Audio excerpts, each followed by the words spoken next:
Aujourd'hui, il y a des nouvelles importantes en provenance de Russie.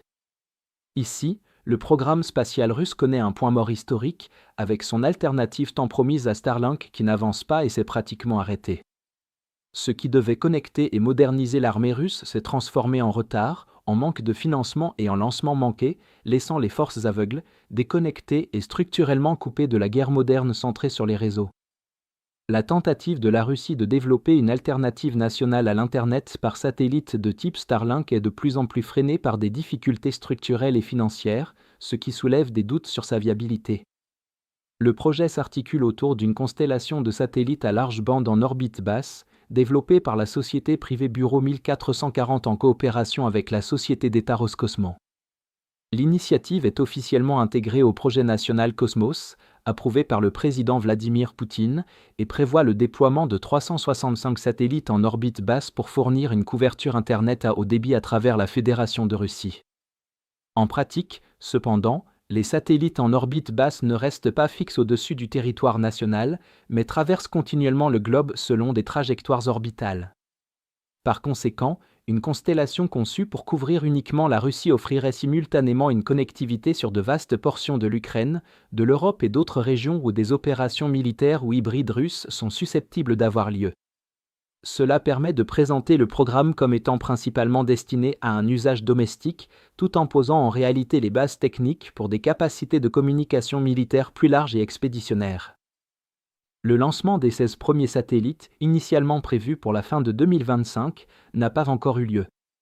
Selon certaines affirmations, ce retard serait dû à l'incapacité de respecter les obligations de production dans les délais impartis, le lancement étant désormais reporté à une date ultérieure non précisée cette année, mais il est probable qu'il subisse encore d'autres retards. L'absence d'un réseau de communication par satellite Resili, de classe Starlink, a des effets en cascade sur les opérations militaires russes, à commencer par le commandement. Un Internet fiable basé dans l'espace permet aux chefs militaires et aux unités de première ligne de rester constamment connectés, de partager des informations rapidement et clairement, même dans les zones où les combats, le brouillage ou les dégâts ont mis hors service les réseaux de communication classiques. Sans cela, les structures de commandement deviennent épisodiques, dépendantes de radios à vue directe vulnérables.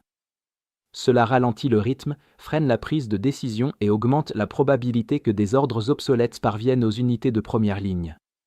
Le contrôle est tout aussi affecté, car le contrôle militaire moderne repose sur une connectivité permanente pour synchroniser les manœuvres, la logistique et la défense aérienne. Un réseau Internet par satellite solide permet à différentes unités de collaborer instantanément, d'utiliser des cartes numériques partagées et des outils de commandement, et d'adapter rapidement leurs actions à l'évolution de la situation sur le champ de bataille.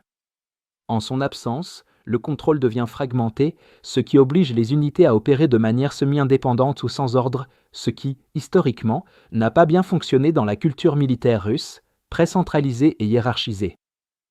Enfin, le flux de renseignements est gravement entravé, car l'Internet spatial permet la diffusion rapide des images de drones, des images satellites et des informations jusqu'aux niveaux opérationnels et tactiques. En l'absence de cette infrastructure, les renseignements arrivent en retard ou de manière incomplète. Le résultat, c'est une force qui combat avec une conscience de la situation dégradée ou une couverture de drones inefficace et qui peine à transformer l'information en décision exploitable. En conséquence de ces lacunes, les unités russes sur le champ de bataille restent fortement dépendantes de systèmes de communication vulnérables et obsolètes, comme les radios à vue directe mentionnées précédemment et les réseaux de relais intermittents, qui sont facilement perturbés par le brouillage, la destruction physique ou simplement la distance, ce qui entraîne des retards, des interruptions et des imprécisions persistantes. À l'inverse, les forces ukrainiennes bénéficient d'une connectivité stable et satellitaire grâce à Starlink, qui offre des communications résilientes et mobiles même en conditions de combat. Cette asymétrie permet à l'Ukraine de maintenir une coordination en temps réel, de diffuser rapidement les renseignements et de soutenir le rythme opérationnel, tandis que les unités russes sont de plus en plus isolées et fragmentées sur le champ de bataille. Dans l'ensemble, la tentative de la Russie de reproduire Starlink s'est pratiquement effondrée, car les pénuries de financement persistantes, dues à la pression croissante sur les finances publiques sous l'effet des sanctions et des conditions de guerre, sapent sa capacité à soutenir des projets de haute technologie nécessitant d'importants investissements, rendant les perspectives encore moins favorables à l'avenir. L'échec de l'effort russe pour développer un Internet par satellite domestique empêche toute transition vers une véritable guerre en réseau. Sans communication résiliente basée dans l'espace, les forces russes ne peuvent pas intégrer capteurs et commandements dans un système cohérent et en temps réel, ce qui limite structurellement les efforts de modernisation. Cette carence renforce la dépendance à des méthodes de commandement héritées, mal adaptées aux conflits contemporains de haute intensité. Alors que l'Ukraine et les forces de l'OTAN opèrent avec une connectivité persistante et satellitaire, le fossé des communications russes devient non seulement un déficit technique, mais un désavantage opérationnel décisif qui façonne les résultats sur le champ de bataille. Si vous souhaitez découvrir d'autres développements importants d'aujourd'hui que nous n'avons pas pu aborder dans cette vidéo, n'hésitez pas à consulter notre carte interactive de l'actualité.